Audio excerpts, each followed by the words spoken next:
श्री शिवाय नमस्तुभ्यम। हर हर महादेव। दोस्तों, आप सभी लोग जानते हैं कि 19 जून 2026 यानी शुक्रवार को पड़ रही है ज्येष्ठ महीने की पंचमी तिथि। और दोस्तों, ये वो तिथि है जो ज्येष्ठ महीने में पड़ने वाली सबसे बड़ी तिथि है, क्योंकि यह शुक्रवार के दिन पड़ रही है। और इसी दिन किया गया एक मुख्य द्वार दीपक का उपाय कभी भी खाली नहीं जाता है और इसका बहुत ही बड़ा और विशेष महत्व होता है। पूज्य गुरुजी ने कहा है, अगर कभी भी मौका लग जाए और ज्येष्ठ महीने की पंचमी तिथि शुक्रवार को पड़ जाए तो आप लोगों को एक मुख्य द्वार दीपक वाला उपाय तो अवश्य ही करना चाहिए। और इन दोनों का संयोग बहुत ही कम आता है। और दोस्तों, पूज्य गुरुजी ने अपनी शिव महापुराण की कथा में बताया है, इस दिन आपको एक दीपक वाला उपाय तो अवश्य ही करना चाहिए, क्योंकि ऐसा दिन पूरे साल में सिर्फ एक ही बार आता है। और दोस्तों, आप सभी लोग जानते हो कि ज्येष्ठ शुक्रवार का अगर सबसे बड़ा कोई उपाय है तो वो एक मुख्य द्वार दीपक वाला उपाय है। तो दोस्तों, इस शुक्रवार के दिन आप लोगों को इस एक मुख्य द्वार दीपक वाले उपाय को जरूर करना है। बहुत सारे लोग होंगे जिन लोगों ने इस उपाय को न किया हो, मतलब पूरा साल निकल गया और उन्होंने किसी भी दिन इस मुख्य द्वार दीपक वाले उपाय को न किया हो। पर दोस्तों, आपके पास एक आखिरी मौका बचा हुआ है जो कि 19 जून के दिन है। तो इस दिन आप लोगों को इस वाले उपाय को जरूर कर लेना है। भले ही आपने पूरे साल भर इस उपाय को ना किया हो, पर अगर आपने इस ज्येष्ठ महीने में पड़ने वाली पंचमी तिथि के दिन अगर इस वाले उपाय को कर लिया तो आपको इस उपाय को करने का वो फल मिलेगा जिसकी आपने कभी कल्पना भी नहीं करी होगी। इसीलिए आप लोग इस वाले उपाय को एक बार जरूर कर लेना, ताकि आप लोगों के हाथ से यह मौका ना जा सके और आपको इस उपाय को करने का फल मिल सके। दोस्तों, यह उपाय पंडित जी ने अपनी अभी की ही शिव महापुराण की कथा में बताया है, जिस उपाय को आज हम आपको बहुत अच्छे से समझाने वाले हैं।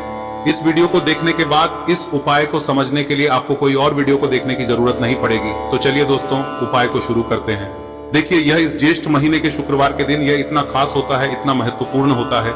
देखा गया है कभी कभी बड़े बड़े पूजा पाठ अनुष्ठान से जो मनोकामना पूर्ण नहीं होते, वो इस ज्येष्ठ महीने के पंचमी के दिन एक छोटे से उपाय करने से ही आपकी मनोकामना पूर्ण हो जाती है। और बहुत सारे लोगों ने इस उपाय को किया भी है और उनको इस उपाय को करने का फल भी जरूर मिला है। अगर आप लोग भी इस उपाय को शुक्रवार पंचमी के दिन करना चाहते हैं तो आप इस उपाय को पहले अच्छे से समझ लेना, सुन लेना, उसके बाद करना। आपको इस उपाय का फल जरूर मिलेगा। और इस उपाय को कर लेने से आपके घर में चाहे किसी भी प्रकार की दुख और समस्या क्यों ना चल रही हो, आपको उसका कारण भी नहीं पता है कि भाई ये समस्या किस कारण से चल रही है, उसका कुछ भी कारण हो सकता है, जैसे पितृदोष हो सकता है या किसी भी तरह का मंगल दोष भी हो सकता है। तो इस दिन आप लोगों को यह वाला उपाय कर लेना है। यह एक ऐसा उपाय है जिस उपाय को अगर किसी विशेष दिन पर किया जाए तो भाई उस विशेष दिन का जो है वह तो हमें मिलता ही मिलता है। पर हमने उस दिन पर इस उपाय को किया है तो हमें उससे भी बड़ा फल मिलता है और फल बहुत जल्दी मिलता है, क्योंकि आप इस उपाय को बहुत ही बड़े और विशेष दिन पर कर रहे हो। तो चलिए अब उपाय के बारे में बात करते हैं, लेकिन उससे पहले आप लोगों को यह जानना आवश्यक है कि आखिर यह उपाय किस समय करना है, किसको करना है और कैसे करना है। तो चलिए हम आगे आपको वीडियो में एक एक करके बता देते हैं, लेकिन उससे पहले अगर आप लोग हमारे चैनल पर नए हैं तो हमारे चैनल को सब्सक्राइब कर लेना और इस वीडियो को लाइक करके कमेंट बॉक्स में श्री शिवाय नमस्तुभ्यम ओम नमः शिवाय जरूर टाइप कर देना। और अपने फायदे के लिए, गरीबी दूर करने के लिए इस वीडियो को पूरा देखकर जाना, तभी आपको लाभ की प्राप्ति होगी। यदि आज आपने वीडियो को बीच बीच में से देखा काट काट कर, तो दोस्तों इस एक दीपक वाले उपाय को हमें इस शुक्रवार के दिन कैसे करना है, किसको करना है, किस समय करना है और कहां पर करना है, ये सारे सवालों के जवाब आपको इस वीडियो में मिल जाएंगे। और जो ये वीडियो देखेगा भाई, उसको एक मुख्य द्वार दीपक वाला उपाय जरूर करना चाहिए, क्योंकि इस दिन दीपक का भी बहुत ही बड़ा और विशेष महत्व होता है। और जब बात आ जाए एक मुख्य द्वार दीपक की, तो ये सोने पे सुहागा वाली बात हो जाती है और ये एक बहुत ही बड़ा उपाय हो जाता है इस शुक्रवार पंचमी तिथि। अब हम समझते हैं इस वाले उपाय को हमें करना किस समय है, इस दीपक वाले उपाय को हमें इस शुक्रवार के दिन करना किस समय है। तो देखिए, इस उपाय को करने का जो समय है वह सुबह का समय है और शाम का समय भी है। अब देखिए, यहाँ पर हम मुख्य रूप से सुबह का समय नहीं बोलेंगे, क्योंकि 19 जून शुक्रवार पंचमी का दिन है और इस दिन प्रदोष काल के समय का बहुत महत्व होता है। बाकी अगर सुबह के समय भी करेंगे तो भी अच्छा होगा, उसमें कोई भी दिक्कत वाली बात नहीं है। तो चलिए जानते हैं इस विशेष उपाय के बारे में। लेकिन उससे पहले एक प्रार्थना, अगर आप इस चैनल पर नए हैं तो आप इस वीडियो को लाइक करें, चैनल को सब्सक्राइब करें और कमेंट बॉक्स में आप अपनी राशि या अपना नाम जरूर डाल दें, क्योंकि हम राशि से जुड़ा भाग्य भी बताते हैं और भाग्य में चल रही परेशानियों को दूर करने के लिए वह आसान से आसान उपाय भी बताते हैं। तो चलिए अब हम अपने सबसे पहले उपाय की बात कर लेते हैं। देखिए, ज्येष्ठ मास के दिनों में विशेषकर भगवान शिव और माता पार्वती और विष्णु भगवान का पूजन किया जाता है। अब साथ ही साथ ज्येष्ठ पंचमी का दिन भी पड़ गया है, तो ऐसा समझ लीजिए आपके जीवन में धन भी आएगा, सुख भी आएगा, धन बढ़ेगा भी, और साथ ही साथ आपके जीवन के सारे संकटों को भगवान शिव जी दूर कर देंगे। तो चलिए सबसे पहले बात कर लेते हैं सबसे पहले उपाय की, जो कि शुक्रवार वाले दिन आपको विशेष कर करना है। और इस उपाय को करने से आपकी कोई भी ऐसी इच्छा कोई भी विश जो अभी तक अधूरी है, पूरी नहीं हो रही है, तो आपकी बड़ी से बड़ी विश और मनोकामना भी पूरी हो जाती है जब आप शुक्रवार पंचमी वाले दिन इस पहले उपाय को कर लेते हैं। तो देखिए, आप सभी जानते हैं कि श्री हरि विष्णु जो है उन्हें तुलसी दल सबसे प्रिय है। बिना तुलसी माता के श्री हरि विष्णु अधूरे हैं और बिना तुलसी पत्तों के श्री हरि विष्णु का भोग अधूरा है। अब श्री हरि विष्णु को प्रसन्न करके आप अपनी किसी भी मनोकामना को पूरा कर सकते हैं, क्योंकि श्री हरि विष्णु प्रसन्न हो गए तो आपकी कोई भी विश और इच्छा मनोकामना अधूरी नहीं रहेंगी। तो आपको तुलसी के 5 पत्ते लेने हैं। अब ये 5 तुलसी के पत्ते जो आपने लिए हैं, ये 5 तुलसी के पत्ते आपको श्री हरि विष्णु को अर्पित करने हैं। अपने घर के मंदिर में ही ठीक है, ऐसा आपको करना है। आपके घर में श्री हरि विष्णु की कोई मूर्ति है, प्रतिमा है, वहां पर यह 5 तुलसी के पत्ते आप रखें और साथ ही साथ एक देसी घी का दीपक गोल बाती का आपको लगाना है और ओम नमो भगवते वासुदेवाय नमः इस मंत्र का आपको 11 बार जप करना है। देखो मंत्र कौन सा है, ओम नमो भगवते वासुदेवाय नमः, और फिर श्री हरि विष्णु से अपनी विश, अपनी इच्छा, अपनी मनोकामना कह देना और फिर देखना आपकी विश और इच्छा, जो भी आपकी मनोकामना है, जो भी अपने जीवन में आपको चाहिए। अगर निर्धनता बहुत है, आप अपने घर से गरीबी को दूर करना चाहते हैं, या फिर धन आपका बढ़ता नहीं है, आप चाहते हैं कि आपका धन बढ़े, या फिर आपके घर में फिजूल खर्ची बहुत होती है, पैसा आपके पास नहीं रुकता है, आप चाहते हैं कि पैसा आपके पास रुके, या फिर घर में कोई व्यक्ति ऐसा है जो बहुत बीमार रहता है, या फिर किसी का विवाह नहीं हो पा रहा है, तो जो भी आपकी इच्छा है, जो भी आपके विश है, बस एक बार श्री हरि विष्णु से कह दे। दिन है, साथ ही 7 साल का सबसे बड़ा दिन है। यह दिन इतना उत्तम है कि जो आप श्री हरि विष्णु से मांग लेंगे, जो उनसे कह देंगे, वह आपकी विश, आपकी मनोकामना को बहुत जल्दी पूरा कर देंगे। तो यह पहला उपाय है। चलिए बात करते हैं दूसरे उपाय की। देखो, यदि आपके जीवन में आर्थिक संकट बहुत अधिक हो रहे हैं, धन की समस्या लगातार जीवन में बनी हुई है, एक एक रुपयों को प्राप्त करने के लिए आपको बहुत अधिक मेहनत कर रहे हैं, तो आज रात्रि में सोने से पहले आपको हो यह चमत्कारी दीपक का उपाय अवश्य करना है। या फिर यदि आपका जो व्यापार है, बिजनेस है, दुकान है, वह अच्छे से नहीं चल पा रही है, तो आज रात्रि में इस विशेष दीपक का उपाय आपको अवश्य करना चाहिए। देखो दोस्तों, दीपक हमारे घर में सभी नकारात्मक शक्ति को बाहर करता है। यह उपाय आपको साल में केवल एक बार करने का ही मौका मिलता है। देखिए, इस उपाय के लिए आपको तुलसी जी की जो सूखी लकड़ी होती है उसे ले लेना है। देखिए दोस्तों, यदि आपके पास पुरानी तुलसी जी की लकड़ी है तो उसे आप ले सकते हैं, और यदि आपके घर में तुलसी जी जो लकड़ी है वो सूखी हुई है तो उसकी लकड़ी आप तोड़ के इस्तेमाल कर सकते हैं। लेकिन आपको ध्यान रखना है कि सूर्यास्त से पहले पहले ही आपको ये जो तुलसी जी की लकड़ी है इसे अवश्य ही तोड़ लेना है।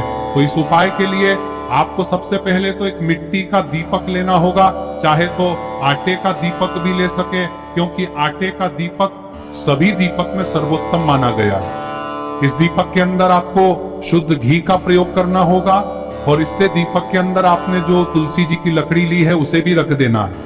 लेकिन ये जो तुलसी जी की लकड़ी है, इसमें आपको चारों तरफ अच्छे से घी लगा लेना है। देखिए, गुरुजी ने बताया है कि जो तुलसी जी की लकड़ी है, यदि आप उपाय करते हैं और बहुत ही शीघ्रता से जल जाती है, तो इसके लिए आपको एक कार्य करना है।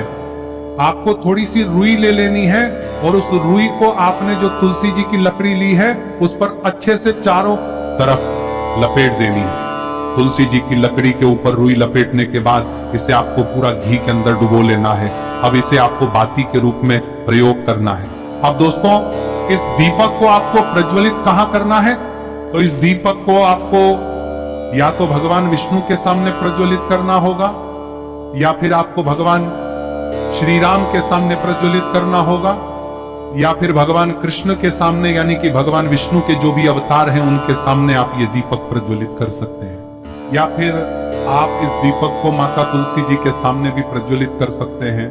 पूज्य गुरु जी ने बताया है कि जो भी व्यक्ति इस प्रकार से तुलसी जी की डंडी से या दीपदान कर देता है, उसके जीवन में कभी भी धन की समस्या नहीं होती है। इसीलिए आपको ये पूरे साल में केवल एक बार ही मौका मिलता है। इस उपाय को करके देखना, आपकी सभी इच्छाएं जरूर पूर्ण होंगी। ये जो उपाय है रात्रि में सोने से पहले करना है। अब बताते हैं तुलसी के गमले में आपको वह कौन सी चीज डालनी है जिस उपाय को करने से आप अपने जीवन में महाधनी बन जाएंगे। इतना धन आपको मिलेगा कि कभी भी आपके धन में कमी नहीं आएगी, कभी भी आपका धन बर्बाद नहीं होगा, आपके पैसे की बर्बादी बिल्कुल आपके जीवन से रुक जाएगी। और जो लोग कहते हैं कि घर में पैसा तो आता है, पैसा रुकता नहीं है और पैसा बढ़ता नहीं है, वृद्धि नहीं हो रही है, उन्हें भी विशेष यह तीसरा दिन जरूर करना चाहिए। तो देखिए, पहले ही आपको बता दिया कि श्री हरि विष्णु की पूजा और उनका भोग श्री मतलब तुलसी मैया के बिना अधूरा है ना। और तुलसी मैया जो है वह श्री हरि विष्णु के बिना अधूरी है। तो देखिए, जब भी आप तुलसी का कोई उपाय करेंगे तो सीधे सीधे आप श्री हरि विष्णु को प्रसन्न कर लेते हैं। अब व्यक्ति को, यानी जो भी व्यक्ति है, किस व्यक्ति को कितना धन देना है, यह श्री हरि विष्णु के हाथ में होता है। धन देने का काम माँ लक्ष्मी करती है, जो कि माँ तुलसी का ही एक रूप है। माँ तुलसी जो है यह माता लक्ष्मी का ही स्वरूप है ना। तो आपको करना क्या है, आपको लेनी है यहाँ पर हल्दी पिसी हुई, जो कि श्री हरि विष्णु से जुड़ी हुई है, आपके गुरु गृह से जुड़ी हुई है, आपकी कुंडली में गुरु को मजबूत करती है, सुख सौभाग्य को खींचने का काम करती है, धन को बढ़ाने का काम करती है। तो एक चुटकी पिसी हुई हल्दी आपको लेनी है और यह पिसी हुई सूखी हल्दी ही आपको अपने गमले में, तुलसी का पौधा जिस गमले में लगा है उसमें अच्छे से इस हल्दी को डालना है, ठीक है ना। और ओम नमो भगवते वासुदेवाय नमः इस मंत्र का जाप करना है। कितनी बार? कम से कम 11 बार जाप करना है। ओम नमो भगवते वासुदेवाय नमः इस मंत्र का जाप करते रहना है और हल्के हल्के से तुलसी के पौधे में आपको पूरे गमले में पीसी हुई हल्दी का छिड़काव करना है। तो देखिए, जो व्यक्ति है, ऐसा समझ लीजिए अपने जीवन से नहीं आने वाली 7 पीढ़ियों के जीवन से निर्धनता और गरीबी को दूर कर देता है, क्योंकि हल्दी जो है ना, यह साधारण नहीं है। हल्दी इतनी उत्तम होती है कि रातों रात आपके जीवन में चमत्कार करती है। आपने देखा होगा कि कोई भी शादी होती है, विवाह होता है ना, कोई भी ऐसा शुभ काम हम करते हैं उसमें हल्दी जरूर लेते हैं। गृह प्रवेश जब हम करते हैं तो हल्दी के स्वास्तिक का निर्माण करते हैं। कोई भी अच्छा काम करने जा रहे हैं, हल्दी उसमें लेते हैं और हल्दी जो है ये आपके गुरु ग्रह को मजबूत कर देती है। अगर कुंडली में गुरु कहीं ना कहीं मजबूत है तो इससे उत्तम काम आएगा नहीं। बहुत ही उत्तम उपाय है तुलसी के गमले में एक चुटकी पीसी हुई हल्दी डालना है, तो यह बहुत ही उत्तम उपाय है। इस उपाय को आप जरूर, साल का सबसे बड़ा यह दिन है, तो इस उपाय को करने से श्री हरि विष्णु और महादेव आपसे न केवल प्रसन्न होते हैं कि पाप होते हैं, आपसे इतना प्रसन्न हो जाते हैं कि जीवन में कभी आपके गरीबी और निर्धनता को नहीं आने देते हैं। तो चलिए अब बात कर लेते हैं अपने तीसरे उपाय की, जो कि मुख्य द्वार से जुड़ा हुआ है, और यह उपाय है स्थिर लक्ष्मी के वास के लिए। ऐसा पैसा आपके घर में आएगा जो आपके घर में ही रुकेगा। ऐसा पैसा कभी आपके घर में नहीं आएगा जो आपके घर से जाएगा और विशेषकर फिजूल खर्ची में जाएगा। अब आधे से ज्यादा लोगों की यही समस्या होती है कि घर में पैसा तो आता है लेकिन बहुत जल्दी घर से चला जाता है या फिर फिजूल खर्ची में चला जाता है। तो धन की बर्बादी जिन लोगों के घर में हो रही है उन्हें विशेषकर यह तीसरा उपाय करना है, या जिन लोगों के पास बिल्कुल पैसा आना बंद हो गया है, सर पर लगातार कर्जा बढ़ रहा है, उन्हें भी यह विशेष तीसरा उपाय करना है। तो देखिए, आपको फिर से क्या लेना है, हल्दी लेनी है पीसी हुई, जो कि श्री हरि विष्णु से ही जुड़ी हुई है ना। पीसी हुई हल्दी लेनी है और थोड़ा सा पानी डालकर उसका गाढ़ा गाढ़ा आपको पेस्ट बना लेना है। अब इसी हल्दी से आपको अपने घर में स्वास्तिक बनाने हैं। कितने स्वास्तिक? एक स्वास्तिक आपको बनाना है अपनी तिजोरी पर, जिसमें आप पैसा रखते हैं, चाहे तो आप संदूक में रखते हैं, अलमारी में रखते हैं, जिस चीज में भी पैसा रखते हैं, बस वहां पर हल्दी से एक स्वास्तिक बनाना है। दूसरा स्वास्तिक आपको कहाँ बनाना है? अपने घर के मंदिर में, है ना। और 2 स्वास्तिक आपको बनाने हैं अपने घर के मुख्य द्वार पर बाहर की तरफ। हल्दी से 4 स्वास्तिक आपको बनाने हैं। 2 स्वास्तिक मुख्य द्वार पर बाहर की तरफ, एक तिजोरी पर है ना, और एक अपने घर के मंदिर में। बस यह उपाय आप लिया तो देखिए, जो धन की तिजोरी है उसमें पैसा भरा रहेगा। कभी भी धन की तिजोरी धन से खाली नहीं होगी, क्योंकि जहाँ पर हल्दी का स्वास्तिक एक होता है वहाँ कभी धन की कमी नहीं होती है। हमेशा वहां पर धन की देवी माता लक्ष्मी वास करती हैं, क्योंकि हल्दी किससे जुड़ी हुई है? श्री हरि विष्णु से। और माँ लक्ष्मी कहाँ होती है? जहाँ श्री हरि विष्णु वास करते हैं। अब बात करें कि आपके घर का मंदिर जो है उसमें अगर आप एक स्वास्तिक बनाते हैं तो आपके घर से ऊर्जा जो है, पूरे में ऊर्जा फैलती है ना। तो आपके घर में पॉजिटिव एनर्जी बढ़ती है, सकारात्मक ऊर्जा बढ़ाती है। जब आप अपने घर के मंदिर में हल्दी का स्वास्तिक बनाते हैं, आपके घर से बुरी शक्तियां, नेगेटिव एनर्जी जैसी चीजें बिल्कुल आपके घर में नहीं रुकती है। मुख्य द्वार तो इतना उत्तम होता है कि मुख्य द्वार से ही माँ लक्ष्मी की नजर सबसे पहले आपके मुख्य द्वार पर ही पड़ती है। और मुख्य द्वार पर अगर आपने हल्दी के स्वस्तिक बना दिए तो माँ लक्ष्मी देखते ही प्रसन्न हो जाती है, क्योंकि यह श्री हरि विष्णु से जुड़ी हुई है ना। और हल्दी के स्वास्तिक जहाँ पर जो व्यक्ति अपने घर के मुख्य द्वार पर बनाते हैं, ऐसा समझ लीजिए माँ लक्ष्मी उनके घर में वास करती ही करती है और कभी भी ऐसे घर को फिर छोड़कर नहीं जाती है। स्थिर लक्ष्मी का वास आपके घर में होगा। यह हल्दी के स्वास्तिक बहुत ही उत्तम है। साथ ही साथ कोशिश करें कि इस दिन गाय माता को हरी घास अवश्य खिलाएं। अगर आपको हमारी ये वीडियो पसंद आई हो तो हमारे इस वीडियो को लाइक करें, चैनल को सब्सक्राइब करें, कमेंट बॉक्स में लिखे हर हर महादेव जय मां लक्ष्मी। अब बात करते हैं अगले उपाय की। हम सभी के घरों में माता तुलसी का पौधा अवश्य ही होता है। तो देखिए, हमें तुलसी जी के पौधे से सबसे पहले तो 3 पत्ते तोड़ने देखो। एकादशी वाले दिन आपको तुलसी के पत्ते नहीं तोड़ने, तो देखिए तुलसी जी के आपको 3 पत्ते तोड़ने लेने हैं। और इन तुलसी जी के पत्तों को तोड़ने के बाद आपको एक चुटकी हल्दी भी अपने साथ में लेनी है। हल्दी के अंदर आपको जल मिलाकर के पेस्ट के रूप में तैयार करना है। और इसी के साथ में आपको एक दीपक भी लेना होगा। दीपक आप मिट्टी का भी ले सकते हैं, आटे का भी ले सकते हैं। और इस दीपक में आपको शुद्ध घी डाल के इसमें आपको लंबी रुई की बाती का प्रयोग करना है। देखिए दोस्तों, आपके पास 3 तुलसी जी के पत्ते हैं।